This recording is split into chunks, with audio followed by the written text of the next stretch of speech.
Assalamualaikum warahmatullahi wabarakatuh. Alhamdulillahirabbil alamin wa bihi nasta'in ala umurid dunya waddin. Allahumma shalli ala sayyidina Muhammadin wa ala alihi wa sahbihi ajma'in. Pada siang hari ini saya akan membahas tentang dorongan kabar gembira atau motivasi dalam melaksanakan sholat duha dan witir dan puasa 3 hari di setiap bulannya. An Abi Hurairah radhiyallahu an, Abu Hurairah meriwayatkan hadis dari Rasulullah SAW. Semoga Allah meridai Abu Hurairah. Qala, berkata, Awsani Khalili sallallahu alaihi wasallam, mewasiatkan kepadaku Rasulullah sallallahu alaihi wasallam bisiyami thalathati ayyamin min kulli syahr, agar aku melaksanakan puasa 3 hari dalam 1 bulan. Wa rak'atay duha, dan agar aku melaksanakan 2 rakaat salat duha setiap harinya. Wa an utira qabla an arqud, dan agar aku melaksanakan salat witir sebelum aku berangkat untuk tidur. Muttafaqun alaih.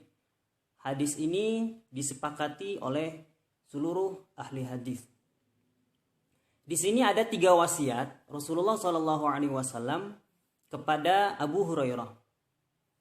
Wasiat yang pertama tadi saya sebutkan, yaitu melaksanakan puasa 3 hari di setiap bulannya.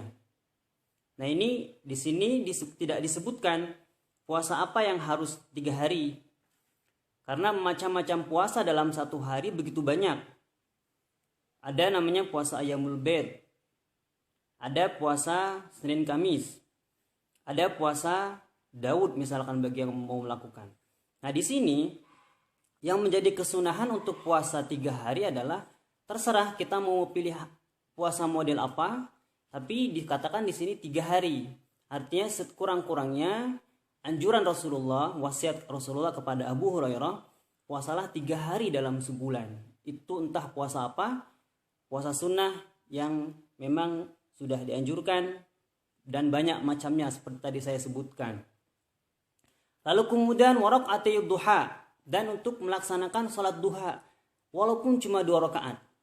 Nah, ini kalau Rasulullah SAW sudah memberikan wasiat kepada salah seorang sahabat, itu maknanya bukan berarti hanya kepada sahabat tertentu saja, akan tetapi ini terus tersambung kepada kita umat Rasulullah SAW. Dan jika Rasulullah sudah memberikan ketentuan suatu sunnah-sunnah yang Rasulullah pernah wasiatkan, berarti itu suatu sunnah yang memang sangat-sangat penting di sisi Rasulullah SAW, dan itu sangat bernilai di sisi Allah Subhanahu wa taala. 2 rakaat duha. 2 rakaat duha ini sebetulnya mudah sulit kalau dibilang. Karena kenapa kita bilang mudah? Karena sebetulnya 2 rakaat atau 4 rakaat sampai 12 rakaat itu bukan sesuatu yang sulit sebetulnya. Tetapi aktivitas pagi memang membuat kita sulit untuk melakukannya. Baik itu aktivitas yang memang betul karena kesibukan, maupun aktivitas yang memang kita sulit untuk beranjak dari kasur ketika kita sholat subuh kemudian tidur lagi. Itu juga termasuk daripada sesuatu yang menyulitkan. Nah, ini makanya begitu besarnya nilai sholat duha di sisi Allah Subhanahu wa taala. Dan ini Rasulullah sangat menganjurkan sampai mewasiatkan kepada sahabat Abu Hurairah. Lalu kemudian yang ketiga, wa an utira qabla an arqud, untuk melaksanakan sholat witir meskipun hanya 1 rakaat misalkan, kan boleh 1 rakaat saja.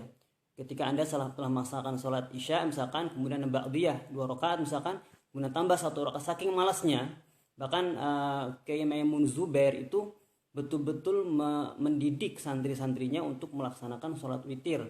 Bahkan beliau mengatakan senakal-nakalnya santri saya, maksudnya santri beliau maksudnya, itu jangan sampai meninggalkan sholat witir ketika Idul Fitri dan Idul Adha. Karena dalam malam itu terdapat malam yang mustajab doa yang sangat cepat, sangat dekat dengan diterima Allah Subhanahu wa taala. Maka jangan tinggalkan ibadah di situ di malam hari dan berdoa dan berzikir misalkan. Seminimal mungkin, seminimalnya kata Kiai Muhammad Zubair, sholat witir lah walaupun 1 rakaat. Saking malas-malasnya itu. Nah, sebetulnya waktu untuk melaksanakan sholat witir itu panjang. Dari setelah kita melaksanakan sholat isya sampai menjelang subuh. Nah ini dalam satu riwayat hadis bahwa sholat witir merupakan sholat yang Rasulullah SAW sepanjang hidupnya tidak pernah meninggalkan.